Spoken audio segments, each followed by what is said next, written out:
سلام بچه ها، من امیر محمد امروز اومدم وارد ویدیو خیلی خفن از یه ویدیو که اصلا ربطی به چنل من نداره. این ویدیو آقای ادیتور ما گفته که ما بسازیم، گفتش جام جهانی نزدیک برو داخل اف سی، جام جهانی برو، چون که تیم ملی ایران نداشت چیز نکرده بودم، من تیم ملی برزیل برداشتم، برو بریم برای این ویدیو. خب بچه بازی الان داره شروع میشه. اولین بازیمون با بلژیک، چون که مرحله گروهی نداره، از مرحله اول شروع میشه. برو بریم برای این ویدیو ببینیم که چی میشه. بچه ترکیبا رو میبینید که من قشنگ نیمار حیف نداشت، یعنی نیمار رو میذاشتم داخل. برو بریم برای شروع این ویدیو. بچه بازی شروع شد. این بچه ما 2 تا گل خوردیم تا الان، 2-0 فعلا، ولی برزیل برمیگرده. برو بریم برای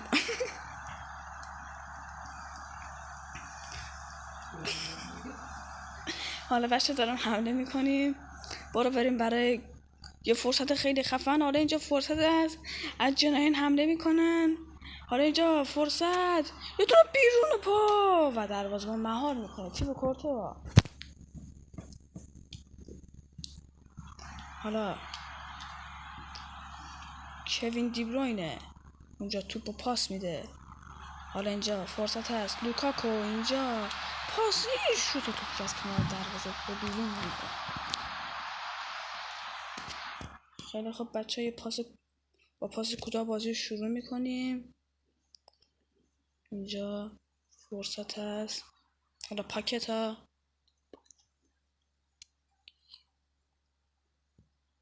حالا اینجا دوکو پاس به لوکاکو. داریم گل سوم هم میخوریم بچه ها، و گل سوم شاید 100% حذف میشیم، مطمئنم، ولی اینجا رو ادامه میدیم.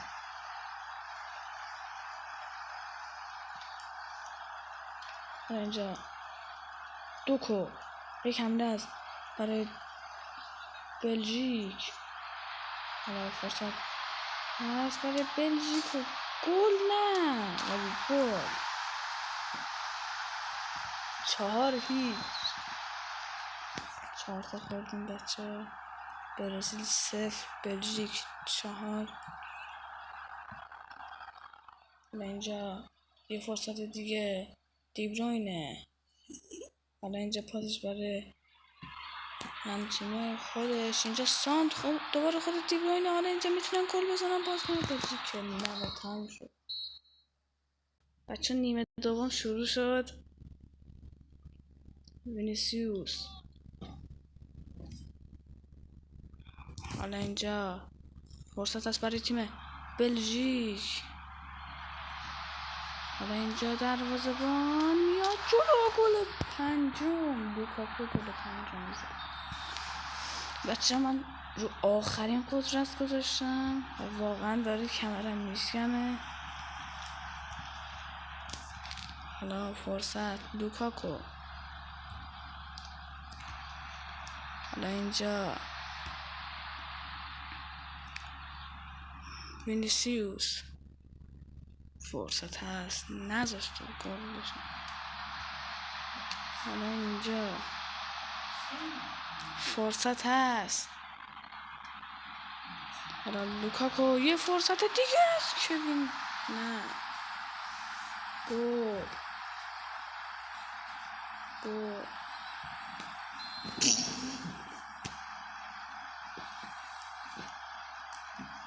حالا اینجا 6-0 نکن.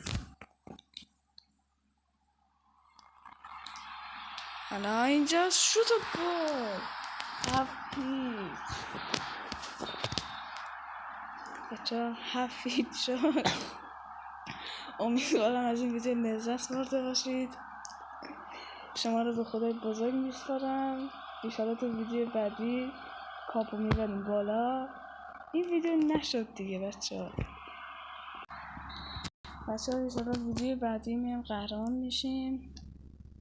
نشد این سری قهرمان بشیم. این ویدیو رو لایک کنید، کامنت بذارید. گل 8 هم خوردیم بچه ها، حداقل یه گل میزدیم. اگه بازی برگشت داشت همین الان ویدیوشو میریم، اگرم نداشت که همین آپلود میکنم. 8-0 اینجا کار دقیقه 83. باورم نمیشد که از بلژیک 8 بخوریم.